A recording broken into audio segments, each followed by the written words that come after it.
I love living in Sydney, let me just say. It is one of the most beautiful cities in the world, but it is also one of the most expensive cities to live in Australia. Today I'll share a realistic weekly breakdown of my costs, what I splurge on, and where I save. Whether you're moving here, budgeting to move here, or just curious, this one is for you. From rent to groceries, eating out, and essential bills, I'll take you through every dollar I end up spending living alone in Sydney. This is a realistic, no fluff look at solo living costs in one of Australia's most expensive cities. So if you have a dream to live in Sydney like I did, this will be helpful for you. Now, my rent per week for a 1-bedroom in the eastern suburbs is $360 per week. I love the area. I wouldn't live anywhere else. It's close to the beaches, cafes, and the city. It's not cheap, but the independence and lifestyle make it worth it for me. And on the weekend, I'm already where I want to be. Now, that was just rent. There are bills as well,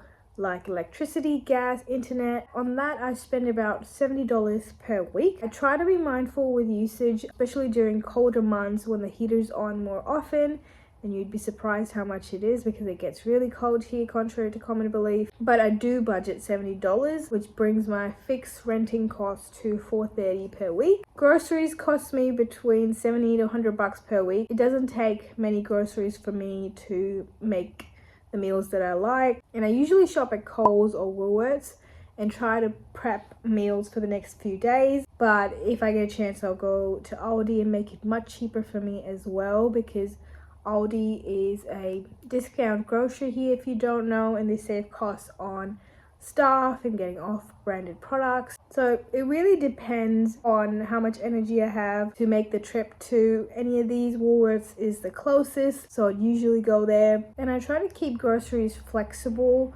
because it also depends on the week I'm having, whether I'm feeling disciplined or in my treat myself era. Now onto transport. I spend about $60 to $70 per week. I usually use public transport and use my Opal card or my debit card to get on trains and buses, and I would take the occasional Uber if I'm heading out or running late, and me getting to and from work is accounted in that. Now let's get on to the fun part, eating out. I spend about $50 to $60 per week eating out. Some weeks I won't, some weeks I would. This includes brunches, takeaway meals, and the occasional midweek dinner when I can't be bothered to cook. Now keep in mind, I do take advantage of discount apps like Eat Club that gives me discounts on eating out. So I always keep that at the back of my mind to help me budget eating out for the week, or go on CommBank Yellow to get any offers they have. Like this week they had a menu log offer that if I spend $30, they will cash back $20 back to me, so the meal will cost $10 for me in the end.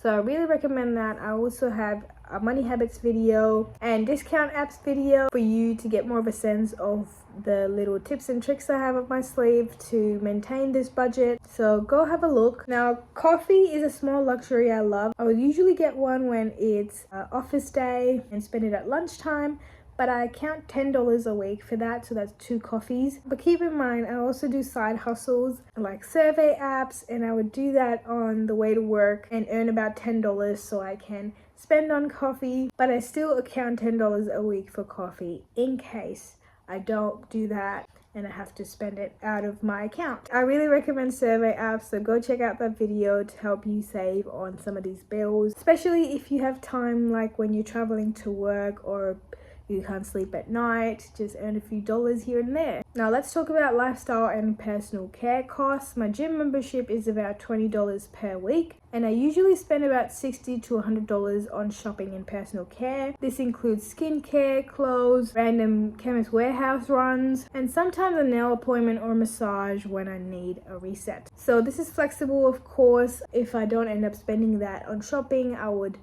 be easy on my groceries and just swap the costs. This keeps me on track of my budget but still flexible. This keeps me easygoing with my money because I've already budgeted for everything and maintain that abundance mindset with money, which is really important. Now onto phone and insurance costs. My phone bill is about $60 per month, and I also pay $60 a month for insurance, which covers essential healthcare costs, and you need that when you're in Australia. In terms of savings, I save about 100 to 200 per week. I would usually opt for a high interest savings account, which grows slowly but surely, but I also try to invest here and there with however much I'm comfortable with. So in total, I spend around $800 to $950 per week, depending on how much I eat, shop, or save. It's definitely a commitment, but living alone in Sydney is something I've always wanted, and I've learned to balance my lifestyle and budget in a way that works for me. So for reference, that's about $3,000 to $4,000 per month, and that includes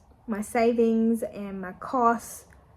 So if you like budgeting and financial independence and money habits just as much as I do, make sure to support this video and comment below any topics you want more on solo living and life in Australia. I'm posting every day on here about moving to Australia, studying here, living here, working here, and self-development. So follow along, and I'll see you next time.